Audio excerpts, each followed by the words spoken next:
Hello, I'm Matt Broughton for Game On, and I'm delighted to be joined today by the CEO of Green Jade Games, Ben McDonough. Ben, thanks so much for your time today, and also congratulations on the recent launch of RAKO. Thank you very much. Yeah, delighted to see that one out and in the wild and getting some plays. It's very early days, but the data's looking like it'll be yet again another top release for us, so very happy with that.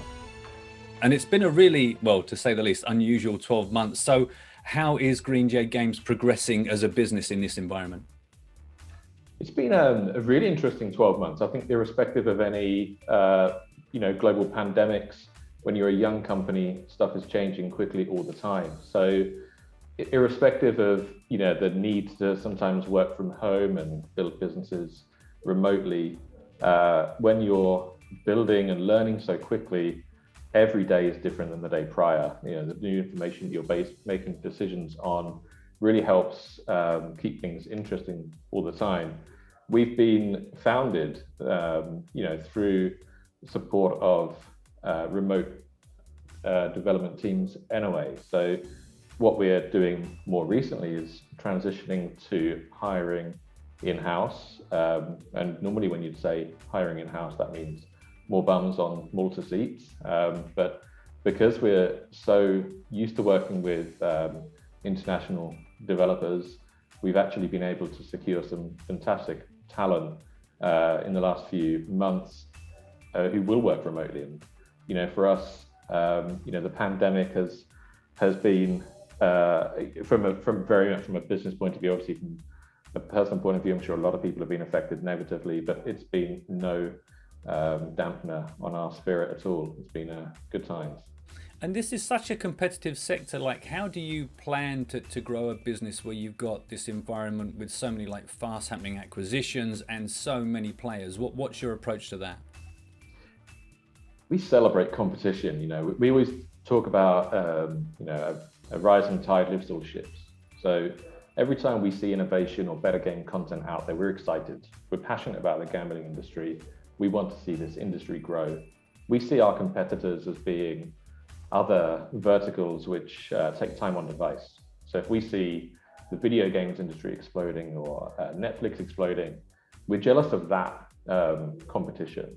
The acquisitions, that's a natural part of growth as well. When you have larger companies, innovation is typically an incredibly hard thing to invest in.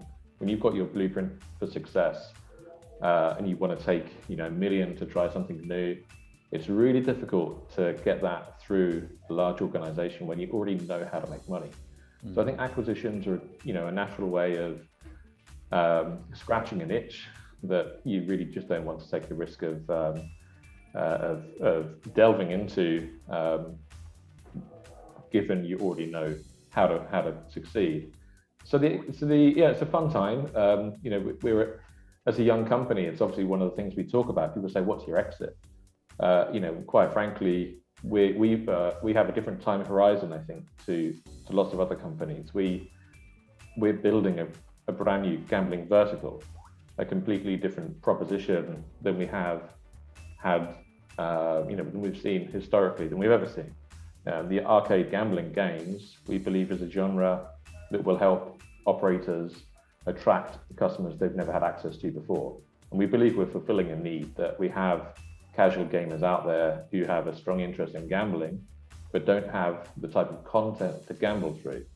So when we see these acquisitions, we imagine, 3 to 5 years time, hopefully we're out there looking to acquire companies ourselves, and fulfill needs that we ourselves are growing too big to scratch. But I celebrate it. I love it. And being in the industry for so long, I know the people behind some of these big acquisitions personally.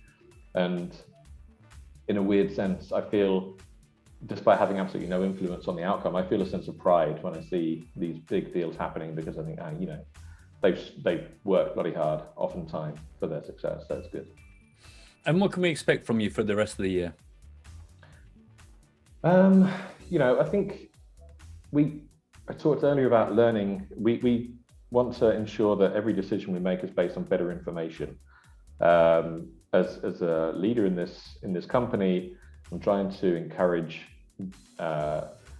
that we actually move slower to achieve faster growth.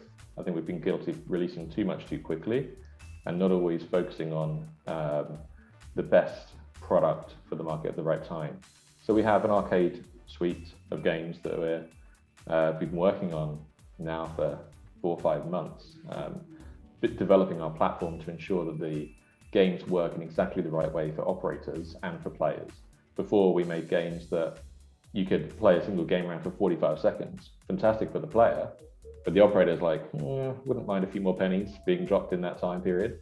So we're finding a happy marriage between interactive and entertaining gameplay and a good commercial model as well. So for the rest of this year, looking into H2, we've got a really strong suite of arcade games. Some of them have real skill in them as well, which is for me personally very exciting.